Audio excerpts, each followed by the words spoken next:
Hello, welcome to this video where I talk to Tim from Dalen. We're talking about Fernbloom's Guide to Freeborn Vale. I didn't realize it was going to be a tongue twister. I came up with the name in text and well within preparations for the campaign, did someone say it out loud to me for the first time, and I realized it might be a problem. But So I've had a look through the preview and I was instantly like, oh, this sounds interesting. So you are the lead designer? Yeah. So the author says Fernbloom. Yeah, Is that so a real, that's sort of the person? in-universe. Yeah, that's no, sort it's of the character. in-universe character to introduce this thing. Okay, so what inspired this concept initially? So Freeborn Vale is something I've been working on for I think 2.5 years now. It started as this tiny little one-shot adventure that I was writing as part of a bundle with some other indie publishers. That was my first foray into OGL at that time, indie publishing. I had some DMs Guild things under my belt at that point.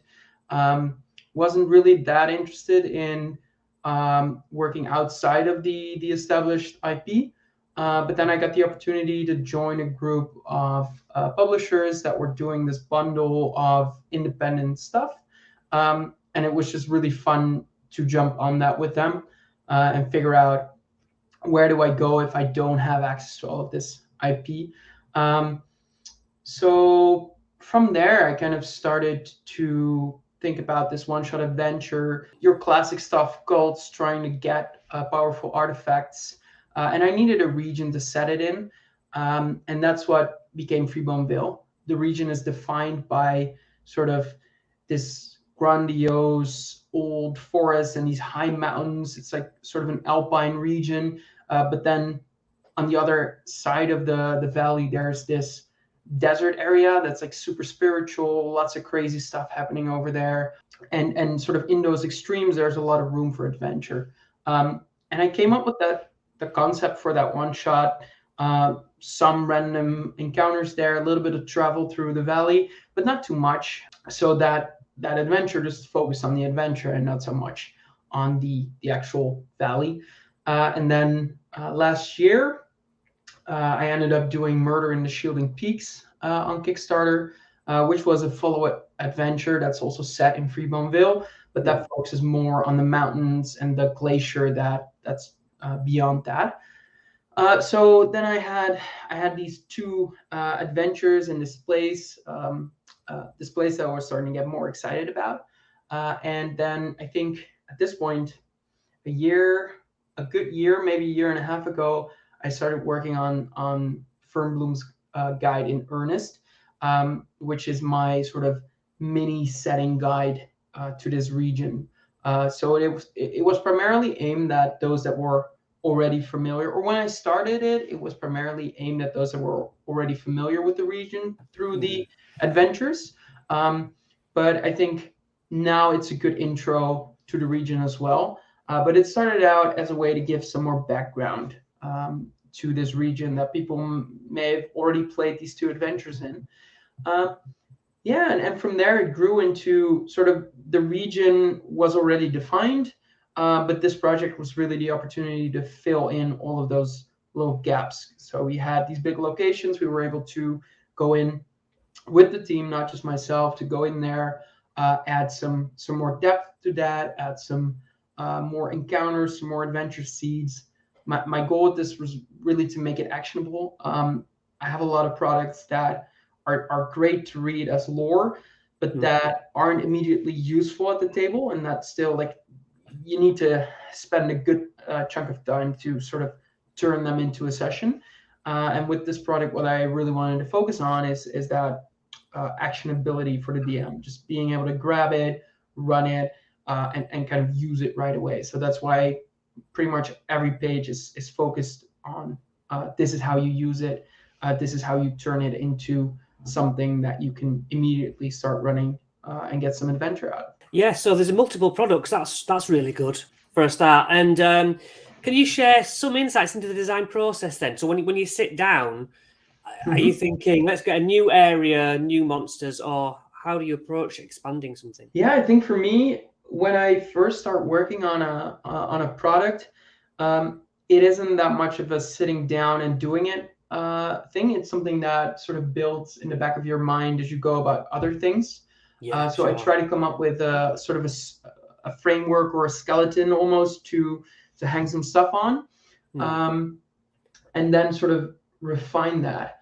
I wouldn't say that I am the best designer out there. So for this product, I definitely partnered with a team of very good designers that are much better at this than I am. I think I'm pretty good at figuring out the sort of overall outline of a book and what it should contain and how to split all of that up. But for the actual locations, the writing team was instrumental in adding that depth and adding that magic and making it richer. So for me myself in that design process, when I'm working on it early on, it's just letting those ideas come to me, putting them on paper, and then sort of sorting them out into something that starts to look like a rough outline.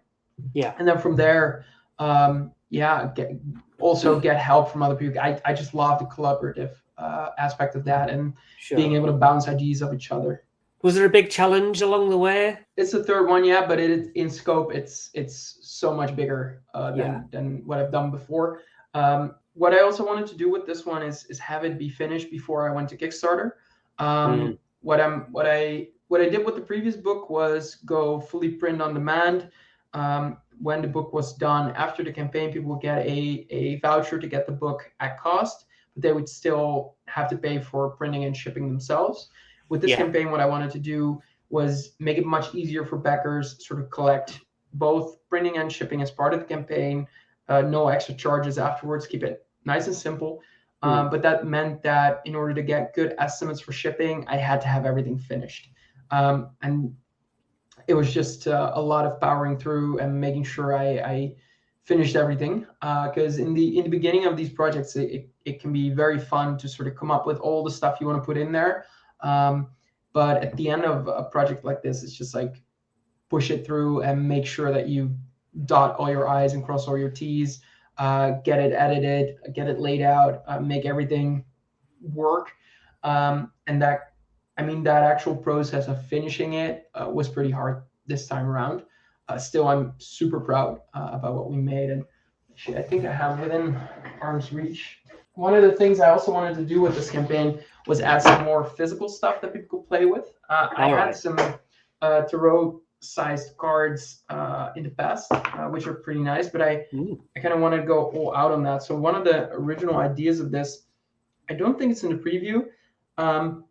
One of the locations, Allside Cave, is sort of this cave system that's home to these stone elementals. Sort of your classic mischievous, they keep changing the tunnels situation.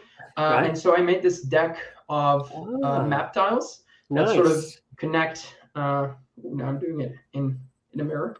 That sort of connect in all these ways. So I have this deck of these 6x6 tiles that you can use as a battle map. And the idea is that a DM can sort of there's this one card that's always the entrance, right? Because the entrance of the cave is always the same. And then from there you have your deck, and the DM just draws a card, connects it, and then there's random encounters to go with that, etc.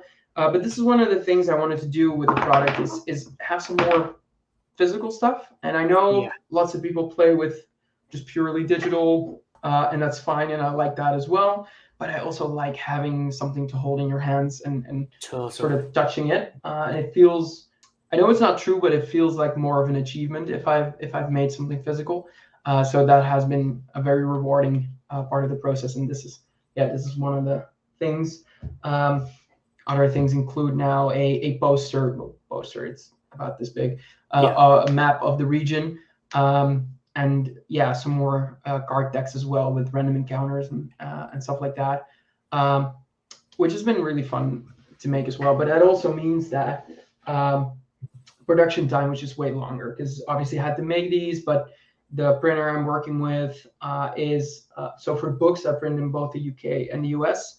The cards that can only get printed in this format in the US. So to get a proof shipped to my house in the Netherlands here takes about 6 weeks. So luckily these were perfect on the first try. But that iteration process is a lot longer there. Yeah.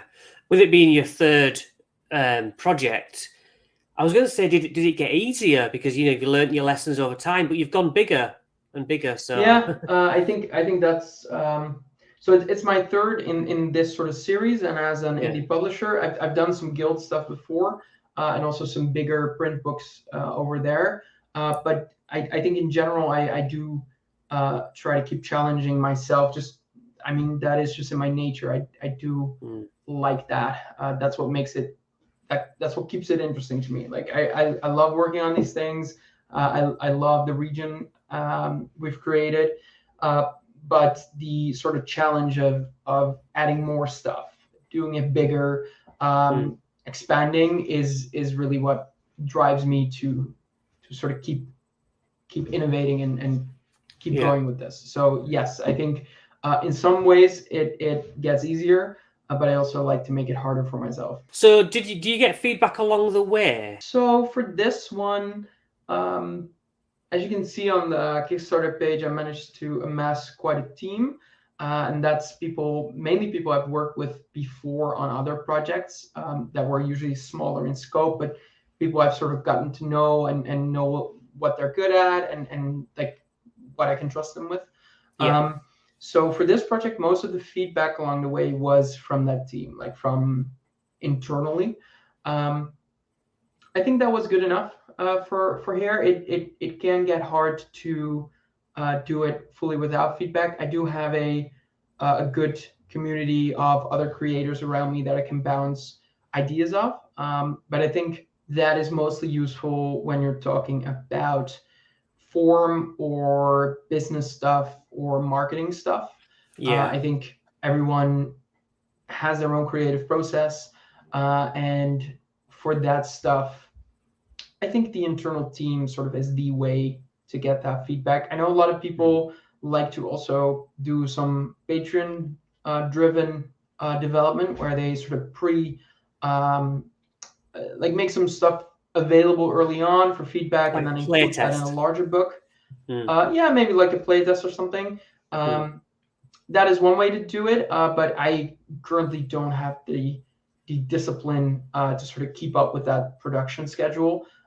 So I don't like to do that, but of course I do make sure that everything is play tested. So for this adventure or for this book, the adventure was play tested by me, and then all of the subclasses and backgrounds of the player option stuff was tested by Peso Publications, who is a very good contract tester, who gave me feedback on that design there, so I could tweak it with the player option designer. So yeah, it's you got to look for that specific feedback. Is very important. But also, I think I do have some sort of feel for kind of what I want to make, and it's also easy to dilute your vision based on just all sorts of feedback that's coming in. And at some point, you do have to sort of stay true to what you're trying to make in the first place. You mentioned like subclass and things like that. Bard College of the Aurora, which gives you proficiency with painter's tools, which I really liked. Can you explain that? Yeah. So this was the two subclasses were designed by Dan Kahn, incredible designer. So we sort of made these in collaboration in the sense that, so what I really wanted to do was make subclass options that really felt linked to the area, in the sense that they come from this place and they learn something that you can only learn here. So my initial idea there was the Spirit Lands, that mythical spiritual desert area is an area that has a very strong conjuration energy going on right there. So what I wanted to do is make a cleric that was focused on like summoning and harnessing that energy. That's the concept I had. Pitched that to Dan, and he sort of refined that and came up with the rest of the design. For the Aurora Bard, that was his idea, and there he decided to play off the idea of, on the other side of the valley, there's the glacier that has these beautiful Northern Lights type things happening over there. And the College of the Aurora is sort of a group of bards that have studied those lights and sort of have chosen to paint that into reality, basically. And it's an illusion-based subclass that takes a lot of inspiration from those like natural splendors to turn like the battlefield to your advantage or help your allies. Yeah, because it does say as part of that college, people who are bardically inspired can use a reaction to roll on the illusory effects table. So this is Dan's work again, but yes, this is all there. So it is sort of a mix of things. Yeah. A lot of battlefield stuff, helping allies, hurting possibly also your enemies, and then the higher you roll, generally the better it is for you. Like rolling a 1 on here and becoming affected by fairy fire, normally not something you would want. But if you roll a 12, you can choose which effect you want, and that's obviously quite powerful. There's a lot of very powerful spells in there. This is going to be a soft cover. I think final page count will be around 82, 84 pages, which is a little thicker than the adventures previously, which I might also have 1 or 2 on the shelf. Yeah. I'm just walking around here grabbing random stuff. So first one, Amulet, the Watch is Full. Oh, lovely. And then the second one, Murder and the Shielding Peaks. And you can see sort of in Amulet, Watch is Full how we sort of had the original vision for the region. The map was already here, and then this one otherwise focuses, on the adventure itself. Yeah, that's wonderful. It must be so fulfilling seeing your projects. For sure, yeah. Especially physical in front of you. So it mentions the keepers being they're like the druids, right? Of Colossal Wilds. Yes. So the druids is this very secretive faction working to keep that old forest intact, protecting that for posterity and for themselves as well. Not very well known within the region. Yeah, this art here is lovely as well. Yes, it's very good. It's by James RPG Art. It's very good. I'm really happy with it. I've followed James's Instagram for a long time, and I ran Curse of Strahd with his art on the TV. Yes. Just beautiful. Now, these Aurora Fields adventure seeds are really strong, you know. You could just pluck these out. A lot of them, there might be 4, and you think 1 or 2 is all right. But I thought I could just run a session or 2 off each one of these. So so that's the intent. So we have sort of two different concepts in the book. We have the adventure seeds, and then we have the random encounters. The random encounters are really designed to be one scene, generally very concrete, a clear beginning, middle, and usually an end. And then the adventure seeds are more open-ended. Sometimes they're a scene, sometimes they could be a whole arc of a campaign, and anywhere in between. Some have an ending, but some are also just very open-ended as well. Yeah, it's got to be difficult to come up with these ideas, right? It is. So I'll let you in. I'll let you into the process I had while making these.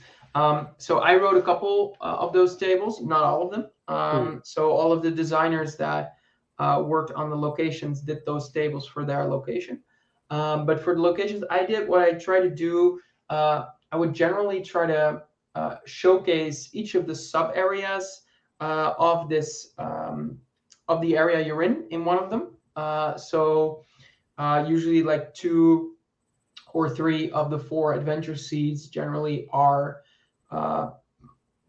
focused on one of the sort of sub areas that are going on there, and then maybe one is linked to a faction that's active there, or it's linked to the greater region. So we were always trying to make sure that they were useful, but also sort of part of a larger whole. And with these adventure seeds, my goal was really to write something that could only happen there. So the random encounters, they're applicable to many different places in the region. The adventure seeds, only there. So thematically, they only make sense there, and that's why they're strongly tied to there. And that's sort of their whole purpose, to bring out the themes in that location. I think it's very inspiring with all the people who have designed stuff and released Kickstarters who follow this channel. But do you have advice for other designers, creators, or somebody who's upcoming thinking, I'm going to do my first one? I think honestly, just put something out there is my biggest piece of advice. Something small first. Something small. It's not that hard to put something out there nowadays. Like, there's lots of competition for sure. It's going to be hard to have a massive success. But I think putting something out there is its own reward. Helps you learn a bunch of stuff. I definitely made a ton of mistakes with my earlier work, not even as much into design, but more how I handled releasing it and marketing it. I would just say, just put something out there. And sort of see how that feels, and if you like that. I really like writing adventures. I'm less drawn to player options, stuff like that. Other people are really into that. If you're into that, it's super easy to just release a 1 or 2 page subclass, right? Doesn't need to do any fancy art. Definitely for your first product, don't go investing crazy amounts into the art. There's lots of great stock art out there that you can use. Lots of high quality stuff. Yeah, I think that's my advice. And to sort of bring it back to the product and to plug it for a second. I think the another thing I want to mention is that we have reached the stretch goal for the grant program. So after the book releases, we will have a Freebombville grant program that allows creators to pitch an idea for something set in Freebombville, likely a one-shot adventure. And then if they get into the program, they will get a cash grant, and they will get to publish their adventure as part of the official product line, and get support in terms of official art for the locations, as well as marketing support from me and the team. And of course, they will get royalties over that product as well. So if you're in doubt, that can also be something to sort of get started with. Lots of options. Wonderful. Yeah. So is this the full index, what we've got on my screen here? That is half of the random encounters. They continue on the next page, which is not part of your preview. So it's much bigger than I thought then. Yeah. So there's about 32, and all of those locations have all of those encounters sort of have a range of locations where they can likely take place. So we've really thought about, okay, this one makes sense in this place, or maybe not in that one. But here, in contrast to the adventure seeds we were talking about earlier, these ones can explicitly be used in multiple locations. Those some specify, like, if this encounter takes place in this region, replace this with this, etc. So they're a little bit specialized in that way. But these are intended to be used when the party is traveling through Freebombville. And generally just to bring more of the theme of the region into your play, essentially. So when is it actually out, kickstarted? That is a good question. So I put a release date on December of next year. Likely it will be much sooner. So I have pretty much everything ready to go. But I am dealing with physical shipping here, so I don't want to under deliver. So the official release date is December of next year, but I'm hoping early in the next year to have good news for people, especially with regards to the digital releases. Yes, wonderful. What about then future plans? I guess you're going to expand and expand, right? There's a lot of things I still want to do with this region. Yeah, lots of Yeah. crazy ideas. I don't know which ones I'll make yet, but I do have a lot of ideas for stuff I want to do. I'm not gonna say them out loud yet because I don't want to commit to anything. But I do Sure. have a lot of stuff I want to go. Definitely more adventures, more content for people playing in the region. Also as part of the grant program. But for now, want to finish this one. Make sure everyone gets their books. Yeah, lots Well, of we'll follow you with interest and let me know awesome. any updates that I can put out. Lovely to meet you. Another creative gentleman onto the list. That's fantastic. Well done for Perfect. getting it done. Thank you.